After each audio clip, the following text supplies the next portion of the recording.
Anime Autopsy here, and I need to talk to you about two idiots who have been trying to kill each other for 100 years over a fish. That is the premise. That is what fictional pirate creator man gave us back in 1919 when the Straw Hats washed up on the shores of Little Garden and discovered that two giants, Dorry and Brogy, had been locked in mortal combat since before Roger found the One Piece. 100 years. 7 decades longer than most humans in this world even live.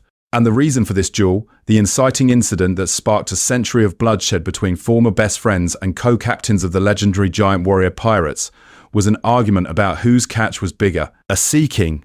Maybe it was a sea king. They do not remember anymore. Nobody remembers. The reason is gone, swallowed by the fog of time, and yet every single day, when the island's volcanoes erupt in unison, Dorry and Brogy meet at the centre of Little Garden and they try with genuine lethal intent to end each other's lives. And the fandom looked at this and said, no, they are not. And that lazy reading has prevented people from understanding what Oda was actually doing with this arc for over 2 decades. Let me explain to you what is actually happening on Little Garden, because once you see it, you cannot unsee it. This duel is not a gag. It is not a display of giant intellectual deficiency. It is a religious observance. Dorry and Brogy are not fighting because they are too dumb to stop. They are fighting because stopping would damn their souls. The forgotten reason is not a bug in the narrative. It is the entire point. The reason never mattered. The devotion to the ritual is the sacrament. Look at the text. Chapter 116. Dorry explains the situation to Luffy, and the Straw Hats react with disbelief. 100 years over a fish? But then look at how Dorry frames it. He does not say we're fighting because of the fish. He says, their pride as warriors was called into question, and in Elbaf, when your pride is challenged, you fight until one of you dies. That is the law. Not the civil law, not some king's decree, but the theological law of their culture. The word Oda uses in the original Japanese, and this is critical, carries connotations of sacred honor, of a vow made before something greater than yourself. English translations flatten this into pride, but what Dorry is describing is closer to a covenant. And here is the part that should make your mind-brain start firing on all cylinders. The giants of Elbaf do not fear death in battle. They crave it. This is not hyperbole. This is explicitly stated. Chapter 866, during the Big Mom flashback, we see the giant elders explain their worldview. A warrior who dies in glorious combat goes to Valhalla. A warrior who dies of old age, of sickness, of anything other than a blade or a fist, dies in shame. The highest honor a giant can achieve is to fall in battle. This is why Jorel, the ancient hero with the waterfall beard, did not simply restrain the rampaging Linlin. He tried to execute her in single combat, despite being centuries old and visibly decrepit. He was not being reckless. He was trying to secure his place in paradise. So now recontextualize the Dorry and Brogy duel with this information. These two warriors at the peak of their power, the co-captains of the most feared pirate crew in the world at the time, were given a gift, a reason to fight. The fish does not matter. What matters is that they now have a holy justification to engage in eternal combat until one of them achieves the ultimate honor, death at the hands of a worthy opponent. And who could be more worthy than your best friend, your equal, your brother in arms? This is not stupidity. This is liturgy. Every eruption of the twin volcanoes is a call to prayer. Every clash of axe and sword is a hymn. Little Garden is not a battlefield. It is a cathedral. And the evidence for this reading is everywhere once you start looking. Consider the rules of the duel. In chapter 127, Dorry drinks the booze that missed us every single week. 3 has sabotaged with explosives. The bomb detonates in his stomach. He is grievously wounded, coughing blood, barely able to stand. And when the volcano erupts, signaling the next round of combat, what does he do? He picks up his weapon and he walks to the clearing. Brogy sees him. Sees that his friend is clearly injured, and does he show mercy? Does he offer to postpone? Absolutely not. He attacks with full force, and Dorry is grateful, because in this religion, mercy is blasphemy. To hold back against a wounded opponent is to deny them the chance for a glorious death. It is to damn their soul to a shameful end. Brogy understood that Dorry would rather die today, in this weakened state, than live another day knowing his friend pitied him. The Baroque Works agents, Mr. 3 and Miss Golden Week, look at this and see an opportunity. 2 injured giants are easier to kill than 2 healthy ones. But they fundamentally misunderstand what they are dealing with. They think giants are animals, brutes who can be trapped and melted in wax. And for a moment, it almost works. Mr. 3's wax fruit allows him to encase Dorry, Brogy, and even Nami, Vivi, and Zorro in a giant wax cake, slowly draining their lives. It is a cowardly tactic. It is the opposite of everything Elbaf stands for, and this is where Usopp becomes relevant. Because Usopp, the liar, the coward, the man who has spent his entire life running from fights, looks at what Mr. 3 is doing and feels something he has never felt before. Disgust. Not at the violence, but at the dishonor. Mr. 3 is not fighting. He is not even really killing. He is just waiting for people to die while he poses and monologues about his own genius. And Usopp, who has always dreamed of being a brave warrior, suddenly understands what bravery actually means. It is not about winning. It is not about strength. It is about facing your opponent directly, honestly, and accepting the consequences. The giants have been teaching him this lesson without saying a word. Their 100-year duel is the curriculum. Chapter 1029, Usopp sets himself on fire. Every single week, let me say that again. The coward, the runner, the man who invented the Usopp spell and the Usopp hammer and every other pathetic fake attack in his arsenal, douses himself in flammable alcohol and ignites his own body to burn through Mr. 3's wax and create an opening. This is not a power-up. This is not a new technique. This is a man choosing pain and possible death over the dishonor of doing nothing while his friends are murdered by a coward. And the giants see this. Dorry and Brogy, even in their weakened state, even coated in wax, they see this little human set himself ablaze for the sake of honor. And they recognize him, not as a warrior, not yet, but as someone who understands. Someone who has heard the gospel of Elbaf and converted on the spot. When Dorry and Brogy combine their strength to launch Hakoku's sovereignty and blast the Straw Hat's ship through the sea monsters blocking the exit, they are not just repaying a debt, they are blessing Usopp. They are saying, "You are worthy, you understand what we believe. Now go and become what you are meant to be." The duel that forgot its reason is not a comedy. It is the thesis statement for everything Oda will ever say about giant culture. And we were all too busy laughing at the dumb big guys to realize we were watching a religious text. But let us talk about what actually changed inside Usopp on that island, because the fandom has spent 25 years getting this wrong too. The common reading of Usopp's character arc goes something like this. He starts as a coward and a liar in Syrup Village. He joins the Straw Hats and slowly, through exposure to Luffy's insane confidence and various life or death battles, he becomes braver. He unlocks observation haki in Dressrosa. Eventually, at Elbaf, he will complete his transformation and become the brave warrior of the sea he always dreamed of being. It is a clean arc, it makes sense, and it is almost entirely wrong. Here is the problem with that reading. It assumes Usopp's dream was always to be a brave warrior. It was not. Go back and read the Syrup Village arc, chapters 23 through 41. Usopp talks constantly about becoming a great pirate, a pirate captain, a man with his own crew and his own legend. His fantasies are about fame and adventure, not honor. When he lies to the villagers about pirates attacking, he is not practicing for some future act of courage. He is entertaining himself. He is playing pretend. Usopp, who leaves Syrup Village, has no coherent philosophy about what bravery means or why it matters. He just knows he wants to be like Usopp, his absentee father who abandoned him to sail with Shanks. And then Little Garden happens. Chapter 129. Usopp stands on the deck of the Going Merry as it sails away from the island, still singed from setting himself on fire, and he makes a declaration. Not a lie this time. A vow. I want to become a brave warrior of the sea, just like Dorry and Brogy. Read that sentence carefully. He does not say he wants to be strong. He does not say he wants to be famous. He does not say he wants to be a captain. He says brave. And he defines bravery not in abstract terms, but by pointing to 2 specific people who have modelled it for him. Dorry and Brogy, giants. the race that treats death in combat as the highest sacrament.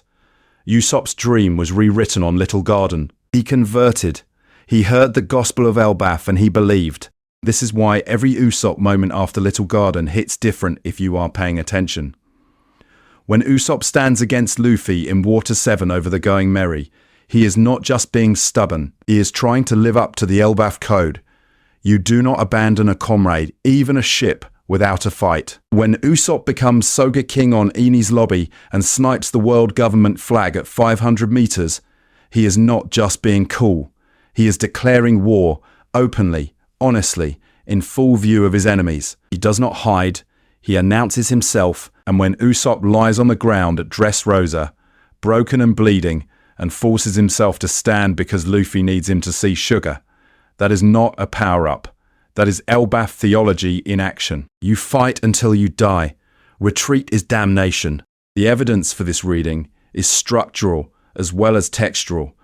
Oda has given Usopp more explicit connections to giants than any other Straw Hat. On Little Garden, Usopp is the one who bonds with Dorry and Brogy. At Enies Lobby, Usopp personally frees the giant captives Oimo and Kashi, who were tricked into serving the world government with lies about their captains. Every single week, the emotional climax of that subplot is Usopp reuniting these giants with the truth, telling them that Dorry and Brogy are still alive, still dueling, still faithful. And how do the giants react? They rampage through Enies Lobby, tearing down buildings and marines alike, and they swear loyalty to the Straw Hat crew. Not to Luffy specifically, to the crew, because Usopp proved himself again.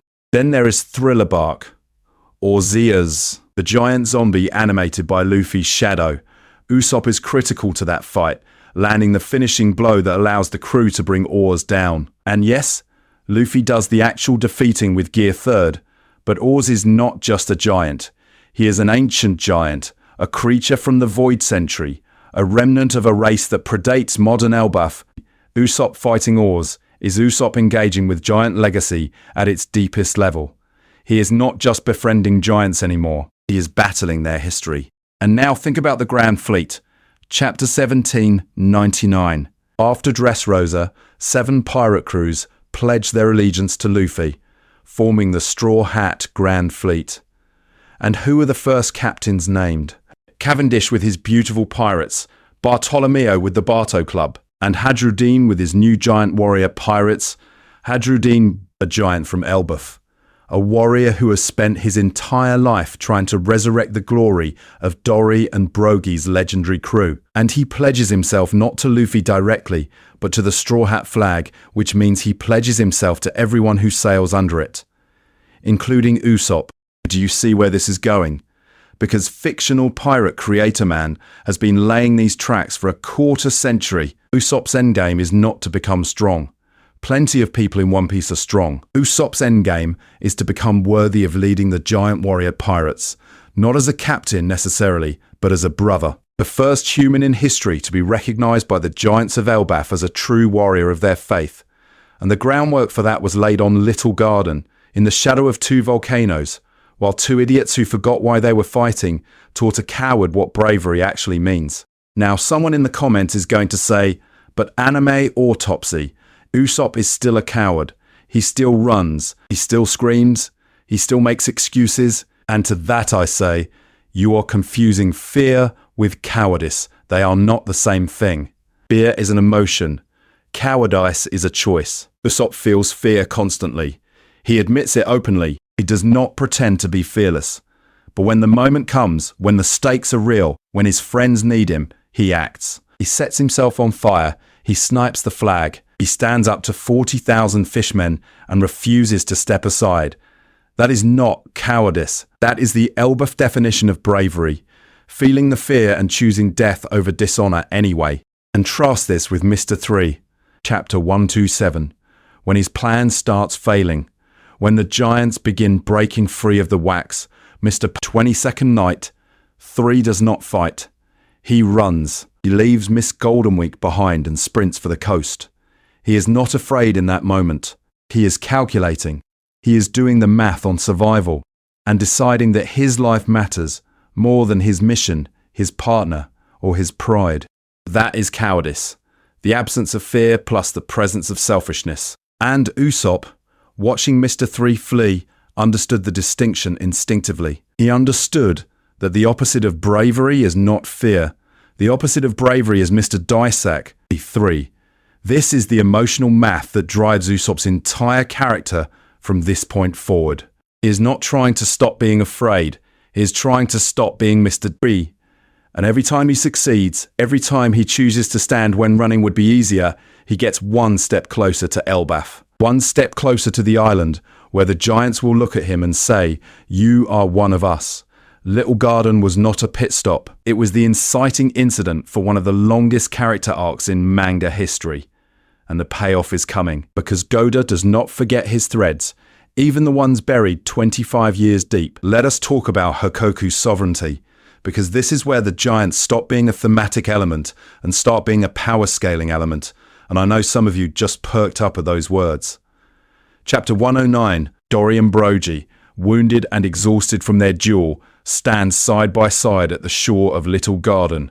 A massive sea creature, an island eater, blocks the Straw Hat's path forward. This thing is enormous, it makes sea kings look like goldfish, and the Going Merry is sailing directly into its mouth.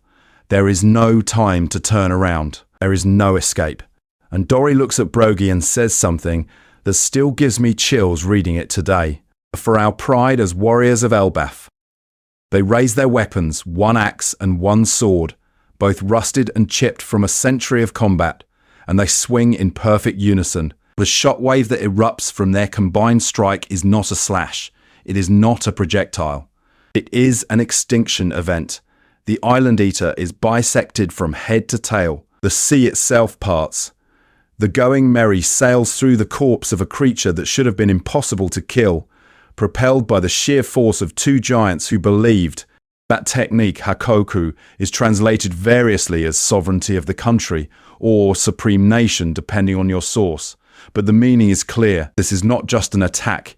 It is a declaration of Elbaf's martial supremacy. When two giants perform Hakoku together, they are not just destroying an enemy, they are asserting that no nation, no creature, no force in the world can stand against the combined faith of Elbaf's warriors. It is a technique that requires two users, perfect synchronization, and absolute mutual trust.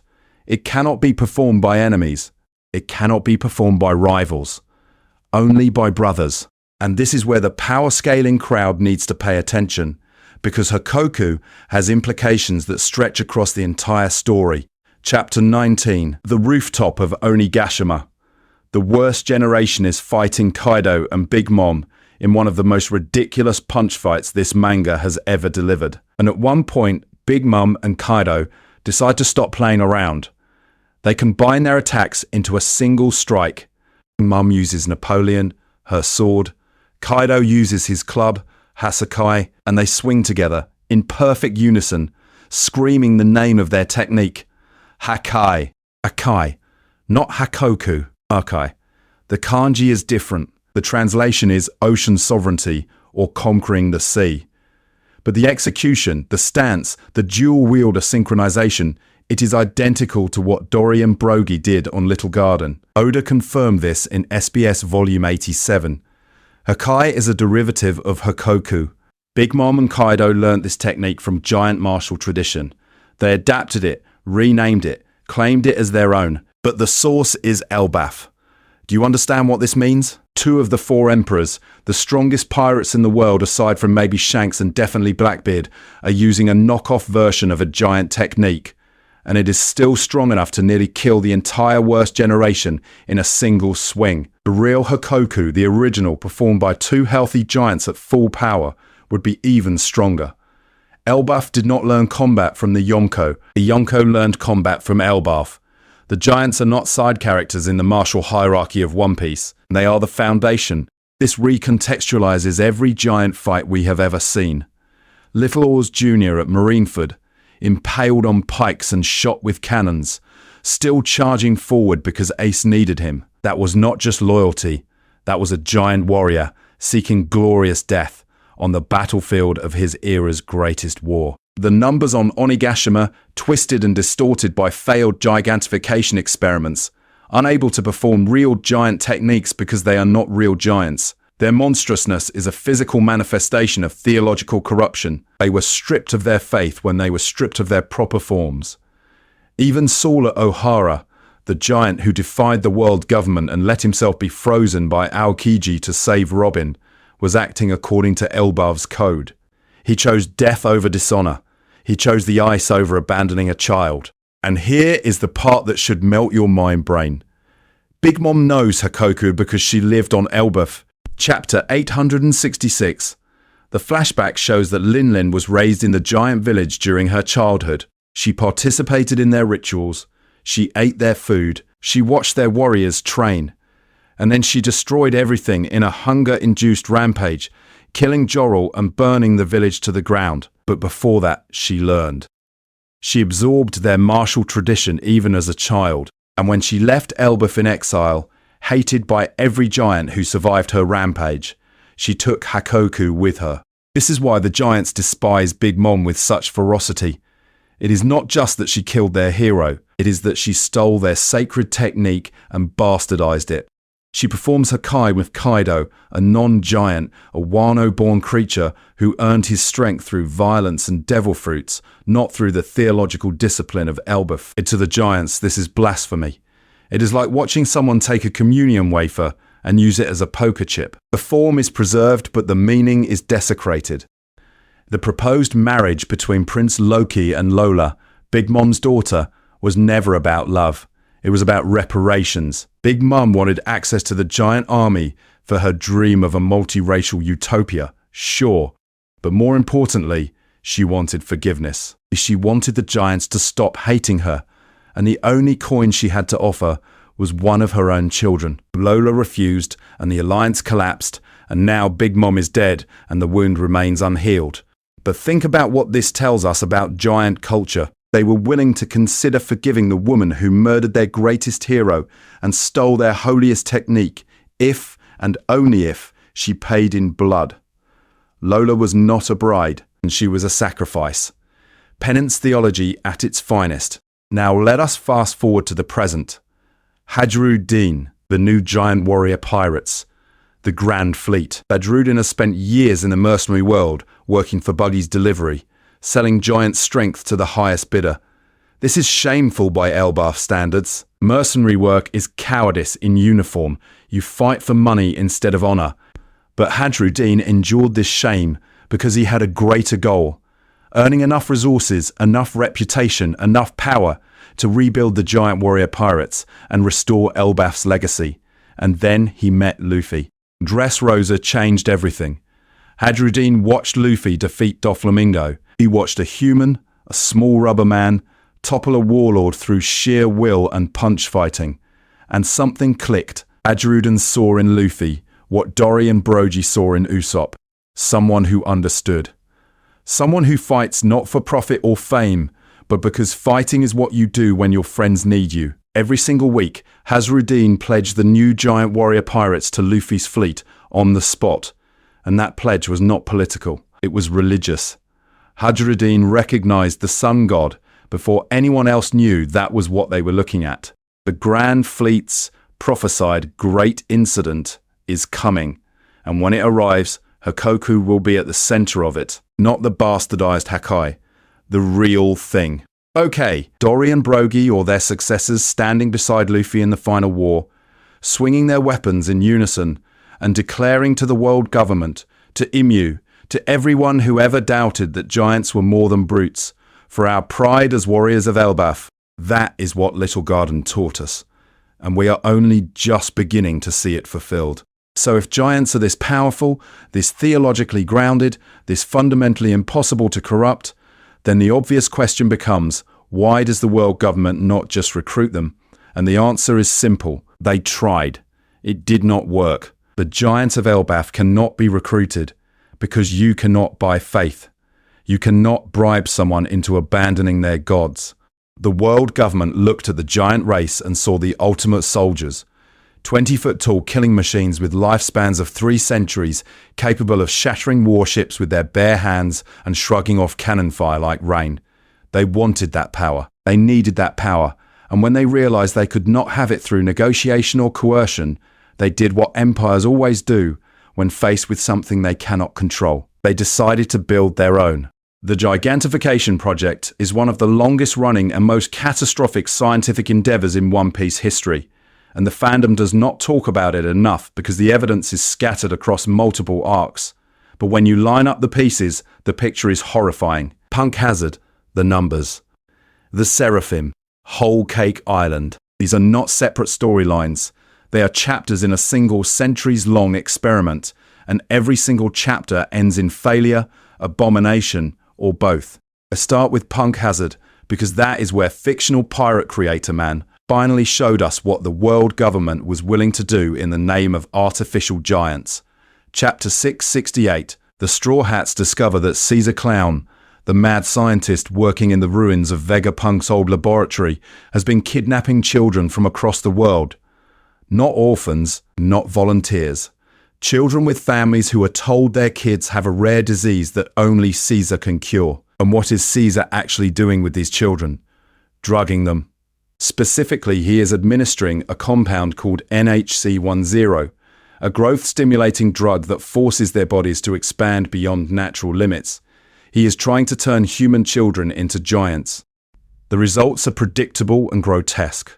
The children grow, yes, but their bodies cannot handle the strain. Their bones stretch, their organs fail to keep pace. They become addicted to the drug itself, experiencing agonizing withdrawal symptoms if they go more than a few hours without a dose. Caesar does not care. He is not trying to cure them. He is not even trying to create stable giants. He is running a proof of concept, demonstrating to his funders, the world government, Doflamingo, anyone with deep pockets and flexible ethics, that gigantification is theoretically possible. The children are not patients. They are lab rats. And here is the part that should make you furious. Caesar explicitly states that this research is not new.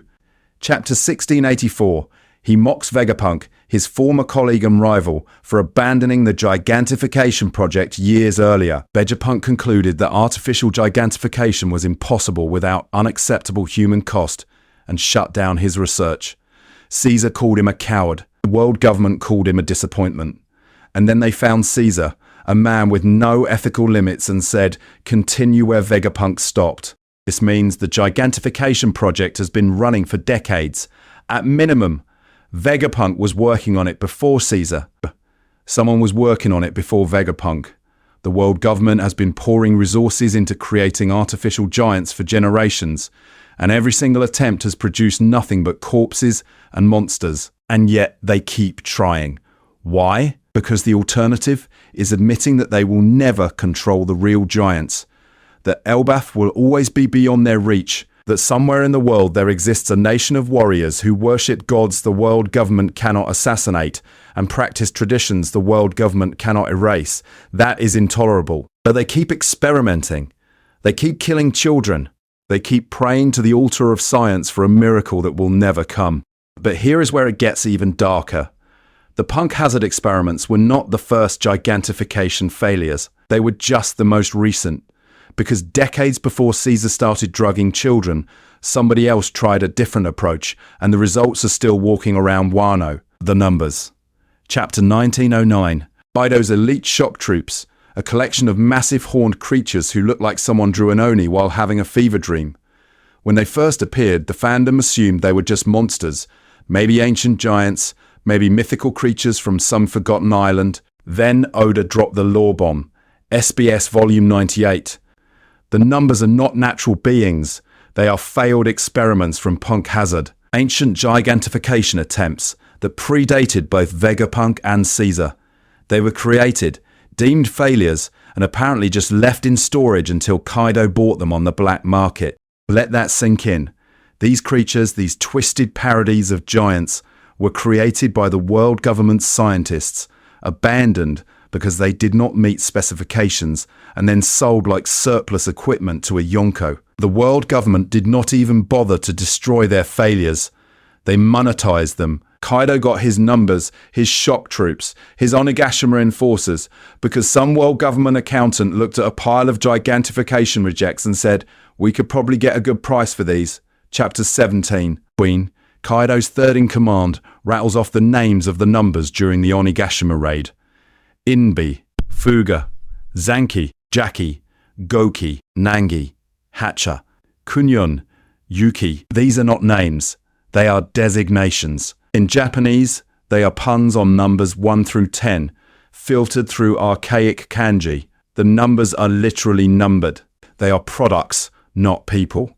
And when you look at their designs, the misshapen horns, the distorted faces, the proportions that are almost right but twisted just enough to trigger the uncanny valley, you see what happens when you try to manufacture faith. Giants are not big because of their biology.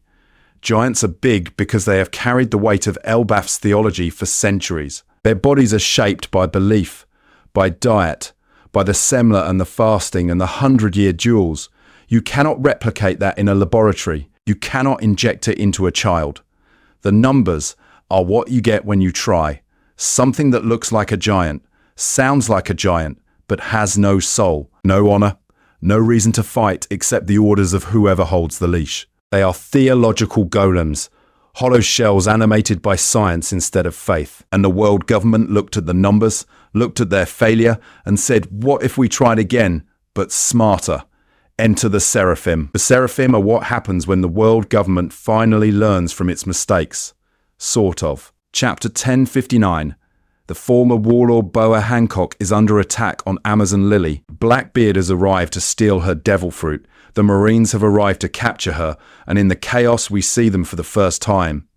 2 child-sized figures with dark skin, white hair, and wings of flame sprouting from their backs. They are beautiful and terrifying in equal measure, and they are huge. Not giant huge, not yet, but significantly larger than any normal child should be. These are the Seraphim, Vegapunk's masterpiece, the world government's new ultimate weapons, and they are explicitly described as successful applications of gigantification technology. But here is the catch, and this is where the emotional maths get interesting. The Seraphim are not giant hybrids, they are Lunarian hybrids. King's race, the people who lived on the Red Line before the world government exterminated them, before Mary Jawais was built on their graves, before the celestial dragons claimed godhood atop a mountain of genocide. Vegapunk took Lunarian DNA, specifically King's DNA, harvested during his imprisonment at Punk Hazard, and used it as the base for the Seraphim project. And it worked. The Seraphim are stable. They grow. They follow orders. They can be mass-produced. So why did Lunarian DNA succeed where giant DNA failed? The answer is genocide. You can clone the dead, but you cannot enslave the living. Giants are still alive. Elbaf still exists. The giant race has a culture, a religion, a homeland, and a collective identity that resists integration into world government ideology. When you try to create an artificial giant, you are not just replicating biology. You are trying to replicate a soul, a faith, a worldview, and that cannot be synthesized in a lab. The numbers prove it. They have giant bodies but no giant purpose. They follow Kaido because they have nothing else to follow. They are weapons because they were never taught to be warriors. Lunarians, by contrast, have no homeland, no culture, no surviving members except King, and he is a prisoner. When Vegapunk used Lunarian DNA, he was not fighting against a living tradition, he was harvesting from extinction. There is no Lunarian theology to conflict with world government programming. There is no Lunarian homeland where the Seraphim might seek asylum. There is nothing left but genetic material and fire. The Seraphim can be raised from birth as obedient soldiers because there is no alternative identity for them to discover. They will never learn that they are slaves because no one is left to tell them they were once free. This is why the Seraphim are so unsettling. They are not just weapons. They are cultural erasure made flesh. The world government failed to manufacture giants, so they manufactured something else.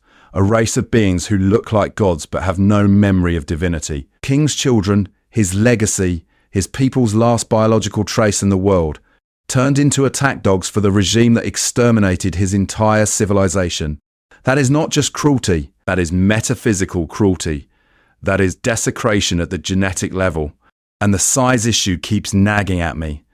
Chapter 1059 again. S-Shark, the Seraphim based on Jinbe, is noticeably larger than S-Snake and S-Hawk, the Seraphim based on Hancock and Mihawk respectively. Why? Jinbe is not a giant, he is a fishman, roughly human-sized, maybe a bit taller. There is no biological reason for his Seraphim clone to be bigger than the others. Unless the Seraphim's size is not based on their warlord template. Unless their size is based on something else entirely. Here is my theory, and this is pure anime autopsy cockery, so take it with a grain of sea salt. The Seraphim's size is determined by their Lunarian base, not their warlord clone template. King is enormous. He towers over most characters in the series. If the Seraphim are growing toward King's dimensions, then their eventual adult size could approach giant territory. Not full giant, maybe, but close enough that the world government could claim partial success.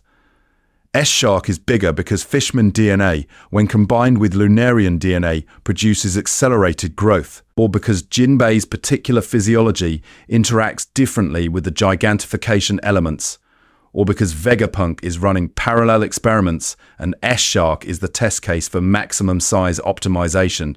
The point is that the Seraphim represent the closest the world government has ever come to solving the giant problem without the giants. They are big enough to be terrifying, obedient enough to be controllable, and soulless enough to never question their purpose. They are what the numbers should have been. They are what the Punk Hazard children would have become if Caesar's experiments had actually worked. And they are a direct insult to everything Elbaf represents. Because think about what makes a giant warrior great. It is not size. Plenty of people in One Piece are huge. It is not strength. Kaido was stronger than most giants, and he is dead now. It is faith, purpose, the knowledge that your life has meaning beyond the next battle, that your death will be glorious because it serves something greater than yourself. Giants fight for Elbaf, for their gods, for the honor of their ancestors. The Seraphim fight because Vegapunk programmed them to. There is no glory in their victories. There is no theology in their violence.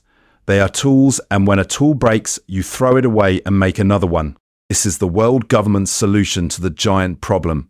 If you cannot corrupt the faithful, create the faithless. If you cannot enslave a nation, build your own from scratch. The Seraphim are not a triumph of science. They are an admission of defeat. The world government has been trying to manufacture giants for centuries, and the best they could do is mass-produce orphans from an extinct race and call it progress. But the giants are still out there.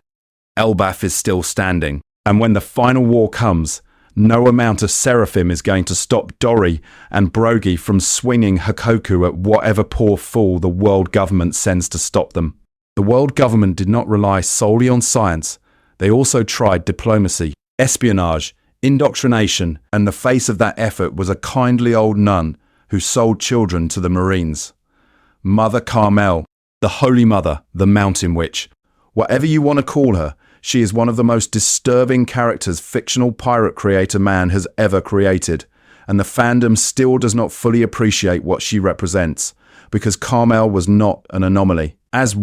She was not a rogue operator running a scam that the world government disapproved of.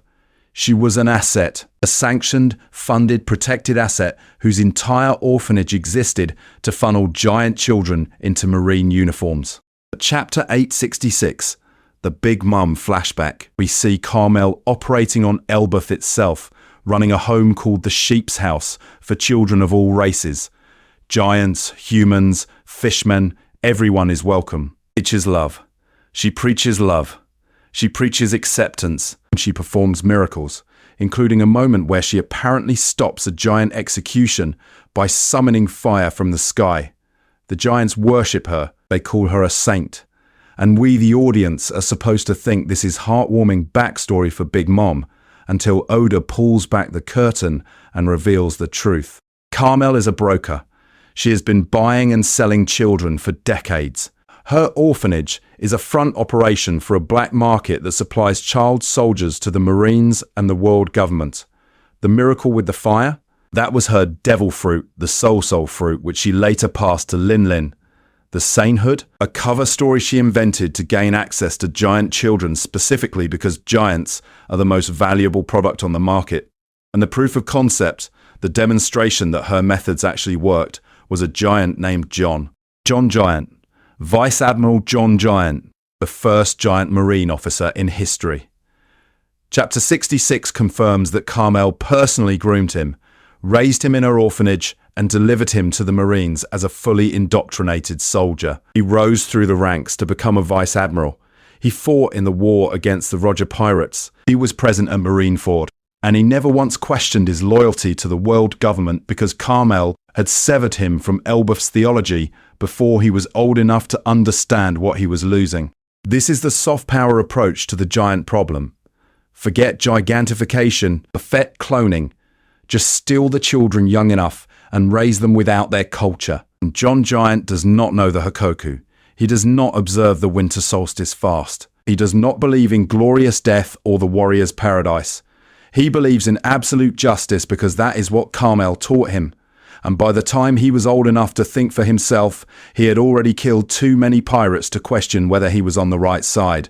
But here is why the Carmel model failed to scale. Giants live for 300 years. They remember. John Giant might have been successfully converted, but his parents knew what happened. His village knew. Word spread through Elbaf that the Holy Mother was stealing children, and even though they could not prove it, even though Carmel hid her tracks well enough to maintain plausible deniability, the giants stopped trusting her. Fewer giant orphans ended up at the sheep's house. The pipeline dried up, and then Lin happened. Chapter 867. The Incident. Little Lin, 6 years old and already monstrous in appetite and strength, goes into a fasting-induced rampage during the winter solstice. She destroys the Elbaf village. She kills Jorul. She eats the semla meant for the entire community, and somewhere in that chaos, Carmel and all the other orphans vanish. No bodies, no witnesses, just Lin sitting alone in the wreckage, crying because everyone left her. The implication is clear, and Oda never confirms it directly because he does not need to. Lin ate them. She ate Carmel. She ate the children. And somehow, in doing so, she absorbed Carmel's devil fruit, which is how she has the soul fruit today. This is never stated outright, but the visual storytelling is unambiguous. Lin's hunger, her uncontrollable monstrous appetite, consumed the Holy Mother and ended the orphanage operation permanently. But think about what this means for the giants. Carmel, their saint, their supposed protector of children, was revealed posthumously to be a trafficker and a fraud. The one giant she successfully converted, John Giant, remains a Marine Vice Admiral to this day, a living reminder of what Elbaf lost. And the little girl who destroyed everything, who killed their hero and burned their village, grew up to become Big Mum, one of the 4 emperors, a constant threat to giant security. Every interaction the giants have had with the outside world has ended in betrayal, exploitation, or violence. Is it any wonder they stay isolationist? Is it any wonder Elbaf remains closed to outsiders? The world government tried science, and they got the numbers. They tried genocide, and they got the seraphim. They tried soft power, and they got Mother Carmel. Every approach failed because every approach started from the same flawed premise, that giant strength could be separated from giant faith. It cannot. The power of the giants is not in their bodies. It is in their theology. And until the world government understands that, they will keep producing monsters and slaves and abominations, but never warriors. This is why Elbaf matters. This is why the giants matter. They are not just a nation of strong people. They are a nation of believers and belief, real belief, the kind that makes you fight for 100 years over a fish you do not even remember, that cannot be manufactured, that cannot be drugged into children or cloned from corpses or groomed in orphanages. That can only be earned. And when Luffy arrives at Elbaf, when Usopp stands before the giant elders, the question will not be, are you strong enough? The question will be, do you believe? Because that is the only question the giants have ever cared about. But let us finally talk about what the giants actually believe, because I have been dancing around it for 6 sections, and it is time to say the quiet part loud. The giants of Elbaf worship the sun god, not metaphorically, not as a cultural quirk, not as some vague animistic tradition that fictional pirate creator man threw in for flavour. The giants have been waiting for Nika, specifically and explicitly, for centuries before Luffy was born, before the Void Century ended, and the evidence for this is sitting right there in the Big Mom flashback, and almost nobody in the fandom connected the dots until Gear 5th happened. Chapter 866, The Winter Solstice. Elbaf is preparing for their most sacred holiday, a 12-day period of fasting that culminates in a massive feast. The entire giant village participates. No one eats. No one cheats. Even the children go hungry. And giant children are already enormous, already burning calories at a rate that would kill a normal human. The fast is brutal. It is painful. And it is absolutely mandatory. Now ask yourself why. Why would a warrior culture, a people obsessed with strength and battle and physical prowess, voluntarily starve themselves for 12 days? What possible theological justification could make that make sense? The answer is in the name. The winter solstice, the shortest day of the year, the moment when darkness reaches its peak and the sun begins its return. Every culture in human history that has observed the solstice has done so for the same reason, to celebrate the rebirth of the sun after its symbolic death. The giants are not fasting to prove their toughness. They are fasting to welcome back their god, the sun god, Nika, the warrior of liberation who brings joy and laughter wherever he goes, the figure that the world government erased from history so thoroughly that even the name was forgotten until Who's Who whispered it in a jail cell on Wano.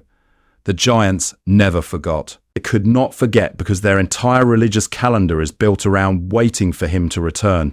Think about the structure of the fast. 12 days of suffering followed by a feast of celebration. 12 days of darkness followed by the return of the light. This is passion narrative structure. This is death and resurrection mythology. The giants are not just observing a seasonal change. They are ritually reenacting the absence and return of their deity. Every year, for centuries, they have been saying, the sun god is gone, we will suffer in his absence, and then he will come back and we will celebrate. And then Luffy showed up with a rubber body and a smile that does not quit, and suddenly the theology makes sense. Chapter 1044, The Reveal. Luffy's devil fruit is not the gum fruit. It is the human fruit model Nika. He is literally the sun god, or at least the current incarnation of the sun god's power. His awakening transforms him into a being of pure joy, a warrior who laughs while fighting, who liberates the oppressed, who embodies everything the giants have been waiting for, and the world government has been trying to suppress this fruit for 800 years, because they always knew that if the sun god returned, the giants would follow him into war, and not be controlled. This is why gigantification always fails. This is why Mother Carmel's orphanage could only produce one successful marine in decades of operation. The giants are not just stubborn, they are faithful. They have a god, a real god, a god whose power actually exists in the world, and they have been waiting for his return since before the Void Century ended. You cannot bribe someone out of their religion when their religion is about to be proven true. Now, I can already hear the skeptics in the comments typing furiously, "Anime autopsy, you are concocting cockery." The winter solstice scene never mentions Nika. The giants never say the word sun god. You are reading too much into a fasting ritual. To which I say, have you met Oda? This is the man who hid the name Laughtail in a mistranslation for 20 years. This is the man who drew Luffy's Gear 5th silhouette in a cover story a decade before the reveal.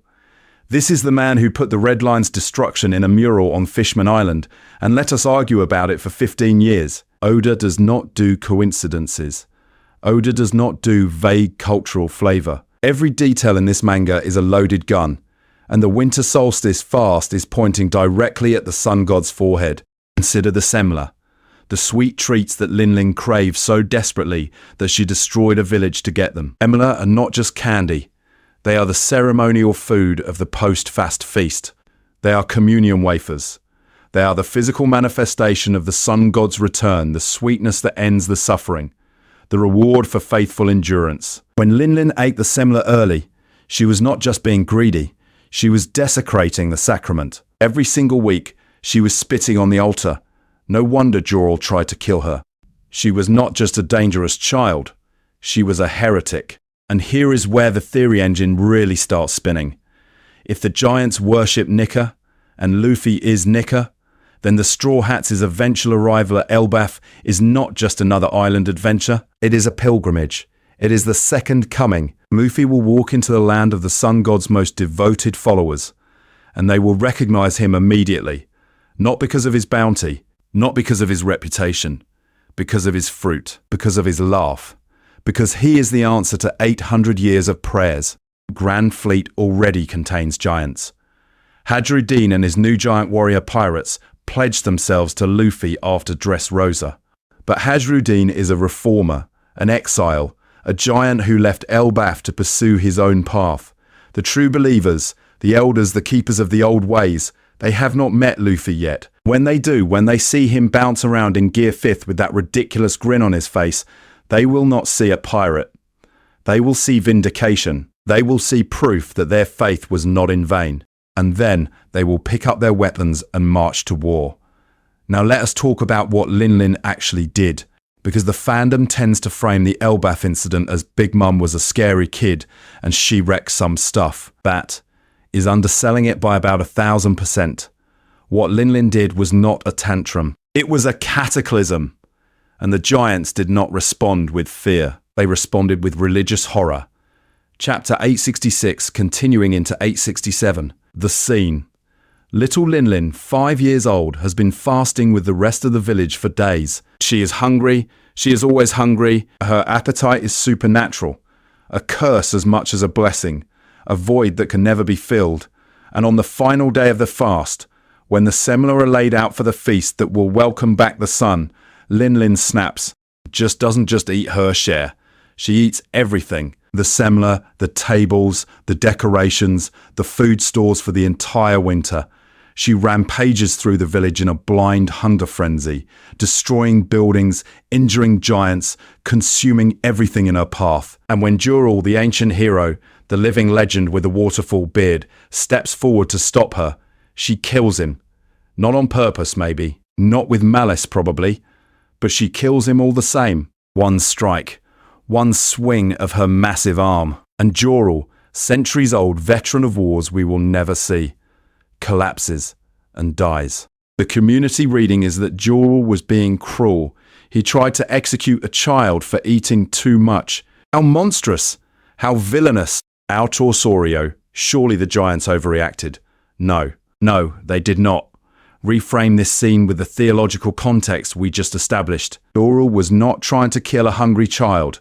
He was trying to stop a desecration in progress. Assembler were not just food. They were sacraments. The fast was not just a tradition. It was a religious observance honouring the sun god. And Lin, this outsider, this human child, who had been welcomed into their community by the so-called Holy Mother, was devouring their communion, destroying their temple, and defiling their most sacred day. In Duel's mind, he was not committing murder. He was performing an exorcism. Think about it from his perspective. He is centuries old. He has watched generations of giants live and die according to the old ways.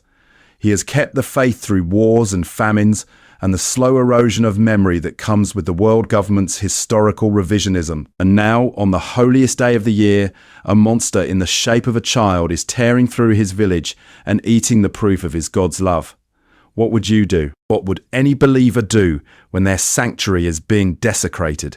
Duel raised his sword, not because he was evil, but because he was faithful. And he failed. He died. The strongest hero Elbaf had produced in living memory was killed by a 5-year-old, because that 5-year-old was not just a child. She was something else, something wrong, and something that should not exist. And here is the part that haunts me. The giants did not pursue Lin. After Duel fell, after the rampage ended, after Carmel gathered the survivors and fled the island, the giants just let them go. Why?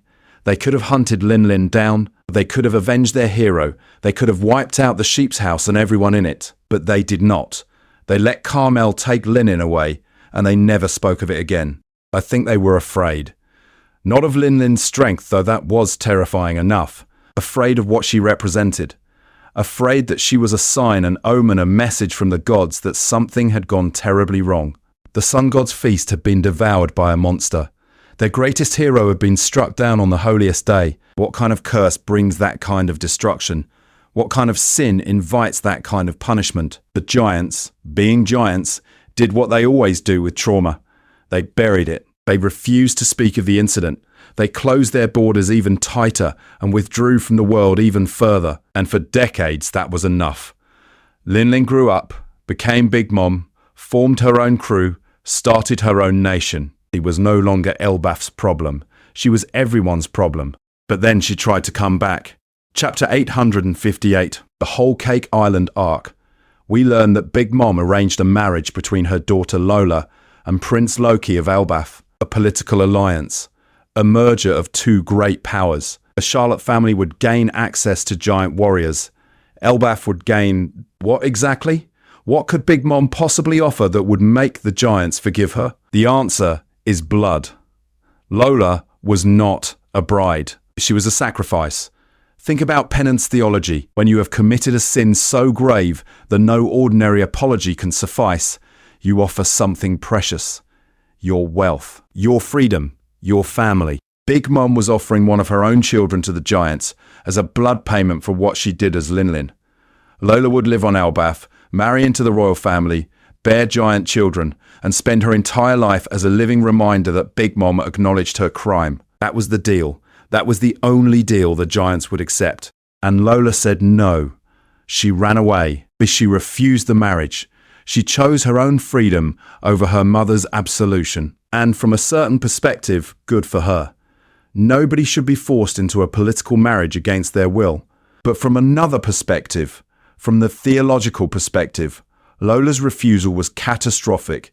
She did not just embarrass her mother, she reopened the wound. She told the giants, "Your hero's death is not worth my inconvenience." She proved in their eyes that the Charlotte bloodline is rotten to the core. Big Mom is dead now. Kaido dragged her into a volcano and she never came out. But her legacy remains. Her children remain. And the wound between the Charlotte family and Elbaf remains unhealed. Lola's refusal saw to that. Pudding's existence sees to that. Every child Big Mom ever had is a reminder to the giants that the monster who ate their communion and killed their hero went on to thrive, to conquer, to build an empire, and not one of them ever paid the price. When Luffy arrives at Elbaf, he will not be carrying Big Mom's baggage, but he will be travelling with former Big Mom pirates allies. He will have connections to that bloodline, and the giants will remember. They always remember. That is what faithful people do. For 22 years, the fandom assumed we knew what happened at Ohara. The scholars got too close to the truth.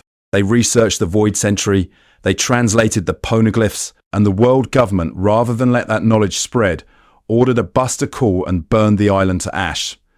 The only survivor was Nico Robin, a child who escaped thanks to the sacrifice of a marine defector named Jaguar D, Saul. He died in the ice. She fled into the shadows, and the truth died with the Library of Ohara, sinking into the lake as the island collapsed around it. Except it did not.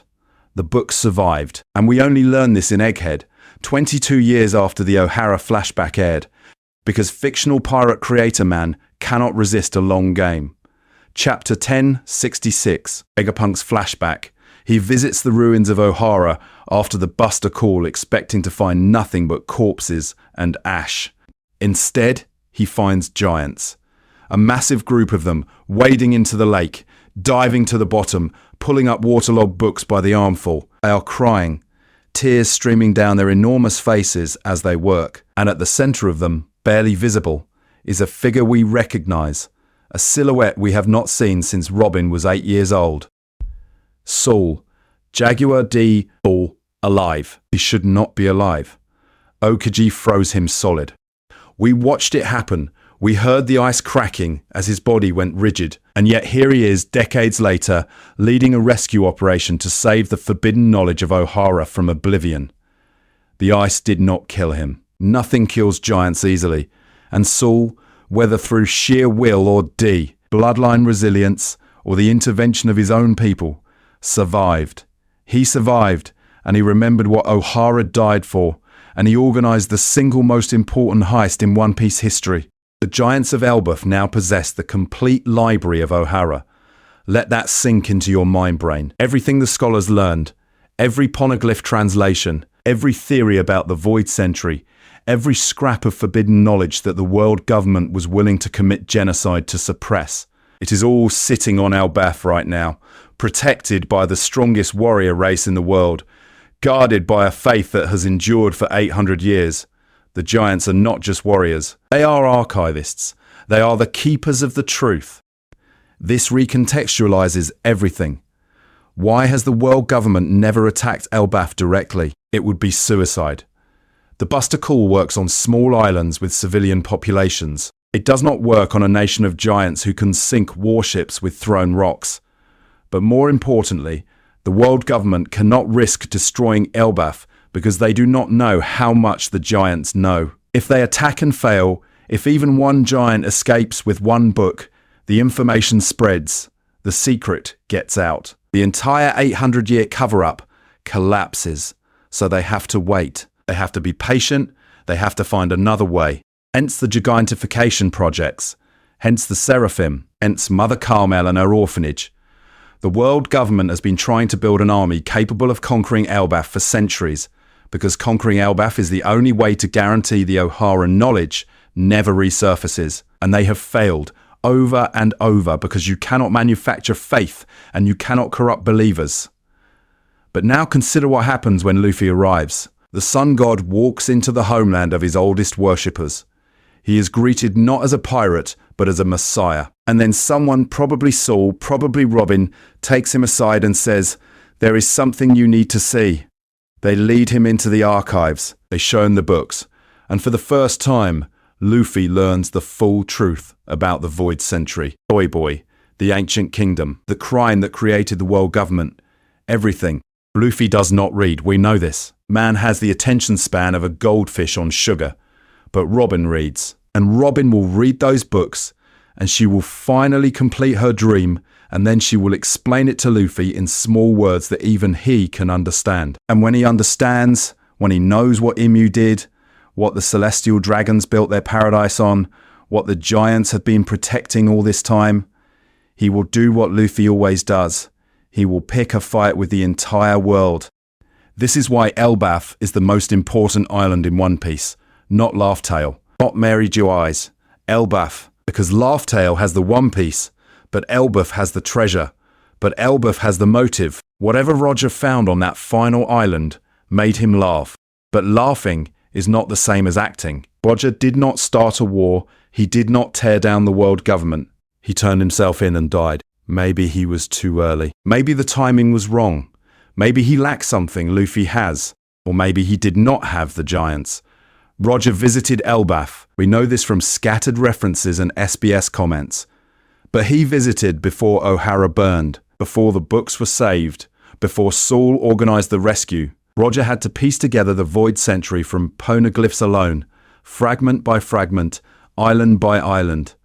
Luffy will have a library. Luffy will have scholars who have already done the translation work. Luffy will have the complete picture, handed to him on a giant-sized platter, because the giants were waiting for him, because they knew on some level that the sun god would return, and they wanted to be ready. This is the theory that the fandom is not ready for. Elbaf is not a training arc. Elbaf is not a war arc. Elbaf is a revelation arc. It is the arc where Luffy finally learns what he is fighting for. Not just freedom in the abstract, not just adventure for its own sake, but the specific, concrete, historical truth about why the world is broken and how it can be fixed. The giants have been guarding that truth for over 2 decades. Saul nearly died for it. Robin has been searching for it her entire life. And when she finally finds it, when she opens those books and reads the words that Clover and the Ohara scholars died trying to share, she is going to cry. And then she is going to smile. And then she is going to tell Luffy everything. The Library of Ohara is the real treasure of Elbaf, and the giants are its guardians. Not because they want power, not because they want revenge, but because they believe. They believe in the sun god, they believe in the truth, and they believe that someday someone worthy will come to claim it, that someone is wearing a straw hat. So the giants have been waiting for the sun god. The giants have been protecting the truth of the Void Century.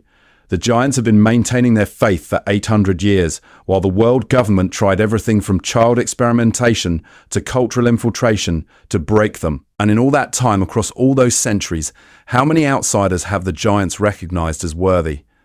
The answer, as far as we can tell, is 2. Usopp on Little Garden, who earned Dorry and Brogy's blessing through an act of self-sacrificial bravery, and Luffy on Dressrosa, who earned Hajrudin's pledge through an act of liberation.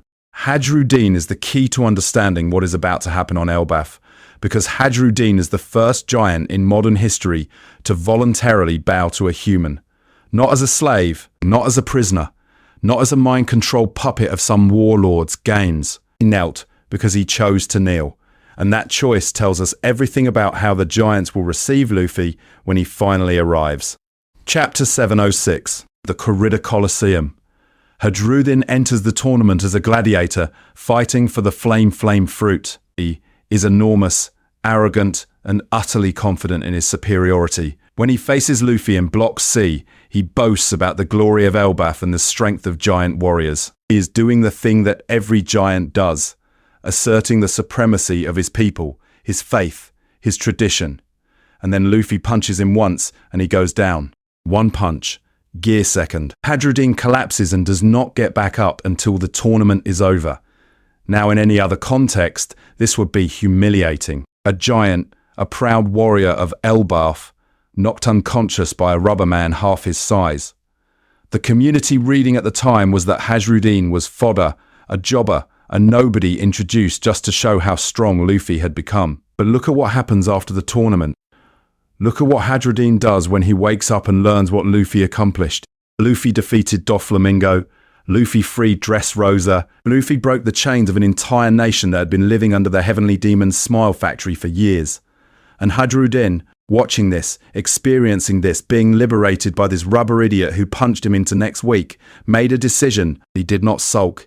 He did not swear revenge. He did not do the typical shonen rival thing where he trains in secret to surpass the protagonist. He knelt. Chapter 799.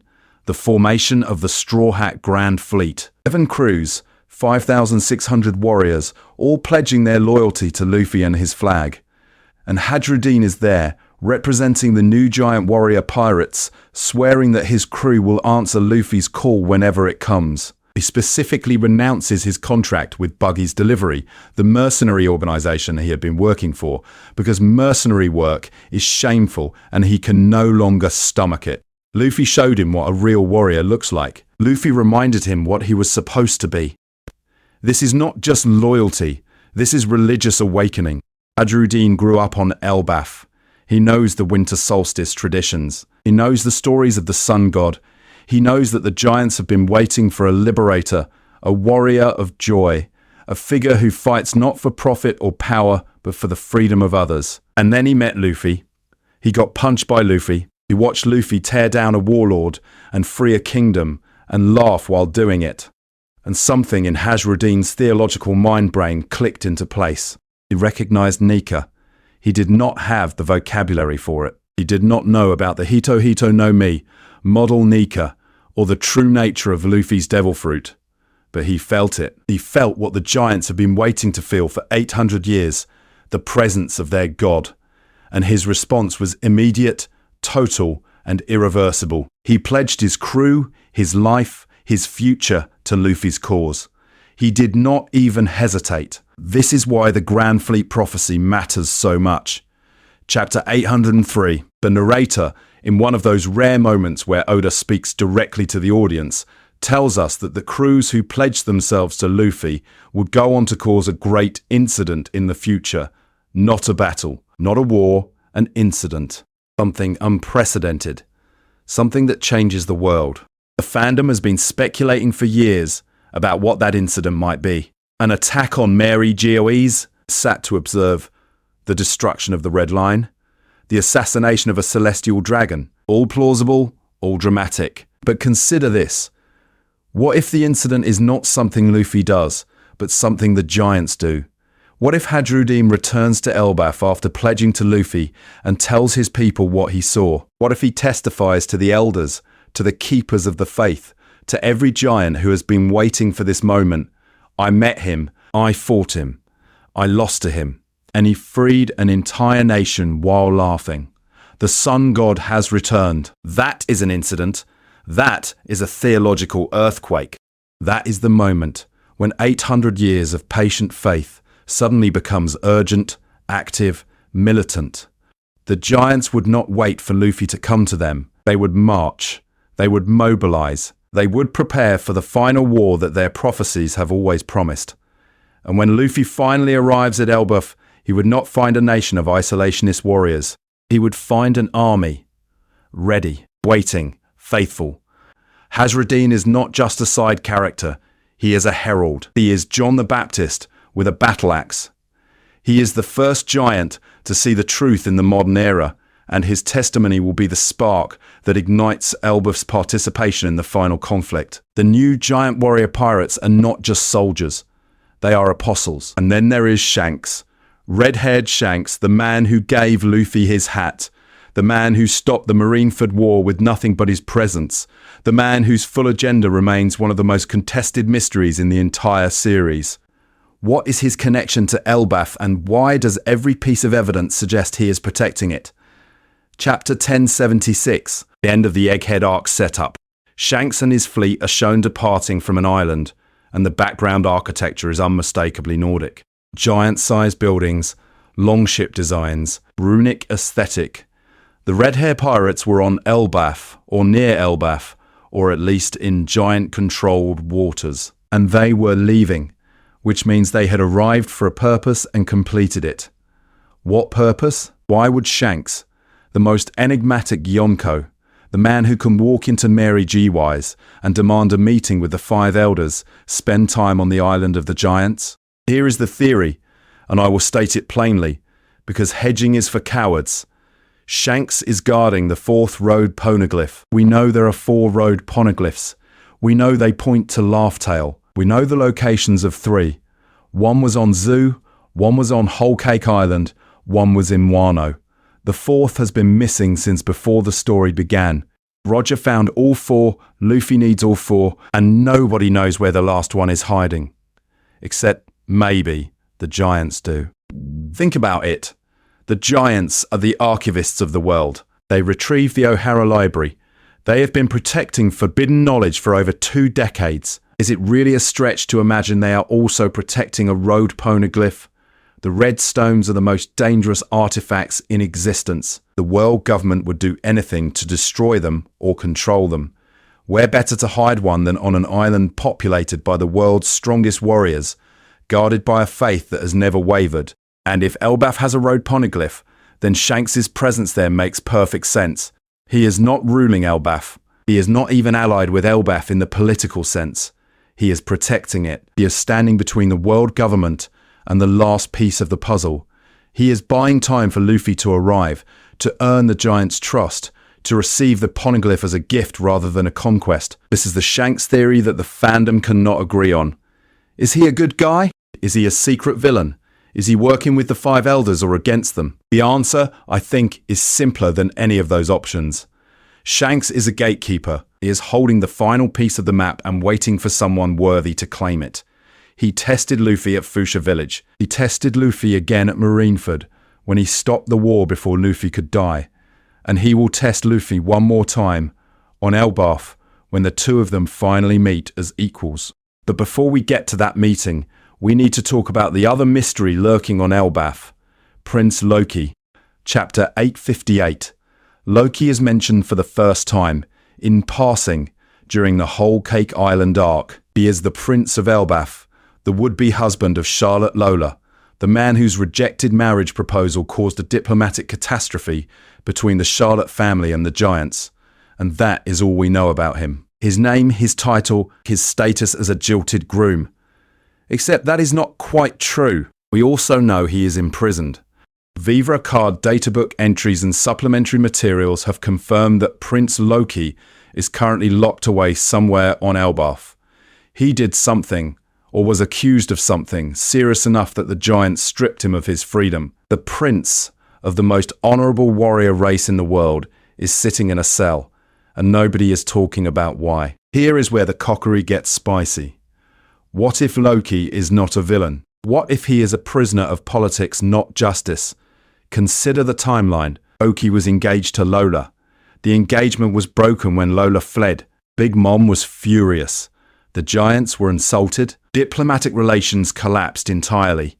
But who actually suffered consequences? Not Big Mom. She went on to become a Yonko and terrorize the seas for decades. Not Lola. She escaped and eventually reunited with her sister. The only person who seems to have been punished is Loki himself, the one party in the arrangement who had no control over whether the marriage happened. What if Loki was imprisoned to prevent him from doing something about the insult? What if the giant elders looked at their young prince, furious and humiliated, and decided he was too dangerous to leave free? Went. Loki is a name that carries weight. In Norse mythology, Loki is the trickster god, the agent of chaos, the figure who ultimately triggers Ragnarok. Oda does not name characters randomly. If Prince Loki is named after the god of mischief, then Prince Loki is destined to cause chaos. And maybe the giants knew this. Maybe they locked him away not because he did something wrong, but because they were afraid of what he would do if left to his own devices. This makes Loki a wild card. He could be an ally, a prince who wants revenge against the Charlotte family and the world government, who would gladly fight alongside Luffy if released. Or he could be a threat, a destabilizing force who would burn Elbaf to the ground to satisfy his wounded pride. We do not know yet. Fictional pirate creator man has not shown us his face or his personality or his motivations. He is a silhouette, just like so many other characters in One Piece who turn out to be crucial. But here is what I know for certain. Loki will matter. His imprisonment will be addressed, and when Luffy arrives on Elbaf, he is going to have to make a choice about whether to free the prince or leave him in chains. That choice will define the arc. Elbaf is not a simple destination, it is a convergence point. Shanks and his secrets, Loki and his rage. The road poneglyph and the path to Laugh-Tale, the Ohara library, and the truth of the Void Century. The giants and their ancient faith, all of it is waiting there on that frozen island for the sun god to arrive and sort it out. Luffy has never been good at sorting things out. He is going to punch something. He is going to break something. And then somehow, miraculously, everything will work out because that is what happens when you have the power of liberation on your side. And so, after all of this, after the theology and the history and the failed experiments and the forbidden libraries, we arrive at the question that has been lurking beneath the surface of every section. What about Usopp? Because Usopp is the reason this video exists. Usopp is the Straw Hat whose dream is explicitly tied to the giants. Usopp is the coward who set himself on fire at Little Garden, who freed Omo and Kashi at Eni's lobby, who has been accumulating giant blessings like a collector gathering rare stamps. His dream to become a brave warrior of the sea is not just a personal goal, it is a theological aspiration. He wants to be worthy of Elbaf. And Elbaf, as we have now established, is not just an island of strong people. It is an island of believers. The fandom has been speculating for years about what Usopp will receive on Elbaf. The most popular theory is Mjolnir, Thor's hammer, a legendary weapon that would transform Usopp from a sniper into a frontline combatant. And look, I get it. The Norse aesthetic is right there. Giants use massive weapons. It would be cool as mad to see Usopp swinging a lightning hammer at world government ships. But I do not think that is what Oda is setting up. Usopp's dream is not about strength. His dream is about pride, about honor, about being recognized by the people he admires most as someone who belongs among them. Mjolnir would make him stronger, but it would not make him brave. It would not make him a warrior of Elbaf. It would just make him a human with a big hammer. The giants would not respect him for wielding a weapon. They would respect him for deserving to wield it. Here is my prediction, and I will stake my reputation as the lead coroner on it. Usopp will not receive a weapon on Elbaf. He will receive something far more valuable. He will receive ordination. The giants will recognize him. Not as a captain, not as a leader, not as a superior, as a brother, as one of them, as the first non-giant in recorded history to fully embody the Elbaf Code of Honor. They will look at his record. The fire, the flag, the stands against impossible odds, and they will say the words that Usopp has been waiting to hear since chapter 129. You are a brave warrior of the sea. That is the payoff. That is the dream fulfilled. Not a power-up, not a new ability. Acceptance, belonging. The knowledge that he earned his place, that his courage was witnessed and validated by the people who define courage itself. Usopp does not need to become strong. He needs to be told that he already is. And when that happens, when the giant elders speak those words, Usopp is going to cry. He is going to cry harder than he has ever cried in his life, because he has been carrying this dream for over 1,000 chapters, and it will finally be real. And then he is going to stand up, wipe his face, and do something impossibly brave, because that is who he is now. That is who he has always been. He just needed someone to say it out loud. This is why the Dorry and Brogy duel matters so much. This is why I started this video with two idiots fighting over a fish they do not even remember. Because the reason was never the point.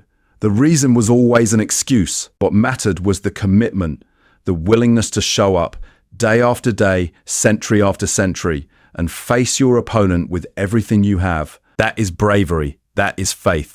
That is what the Giants have been modeling since the beginning of the Grand Line. Usopp learned that lesson on Little Garden. He has been practicing it ever since. And on Elbaf, he will finally pass the test. But Giants are not brutes. They are priests. They are archivists. They are the keepers of the world's oldest faith and the guardians of its most dangerous secrets. They have been waiting for the sun god to return, and he is on his way wearing a straw hat and grinning like an idiot. They have been protecting the truth of the Void Century, and soon Robin will read it and share it with the world. They have been holding a road poneglyph maybe, probably, almost certainly, and Luffy will need it to reach Laugh Tale. But more than any of that, they have been waiting for Usopp. They do not know his name, they do not know his face, but they know what bravery looks like, and they have been watching for someone who embodies it without the advantage of giant blood. Someone small, someone scared, someone who fights anyway. Dorry and Brogy saw it first, back on Little Garden, when a trembling sniper set himself ablaze to save his friends. Oimo and Kashi saw it next, when that same sniper told them the truth about their captains and gave them a reason to rebel. Hajrudin saw it on Dressrosa, not in Usopp directly, but in the crew he sails with, the captain he follows. The Giants have been building a case file on Usopp for 25 years, and when he arrives they will be ready to deliver their verdict. He is worthy. So do you think Elbaf will be a training arc where Usopp gets a power-up like Mjolnir, or a war arc where the Straw Hats finally fight the red-haired pirates? You let me know your theory in the comments. Because at the end of the day, that is what this is all about. Two idiots fighting over a fish they forgot. A coward who set himself on fire. A feast for a god who had not returned yet. A library pulled from the ashes. A prince in chains. A red-haired man guarding the final map. And a liar who told the truth so many times it finally became real. The Giants are coming to the final war, and they are bringing Usopp with them. But you let me know what you think in the comments. And please do subscribe to this channel for consistent injections of One Piece culture administered directly into your YouTube feed.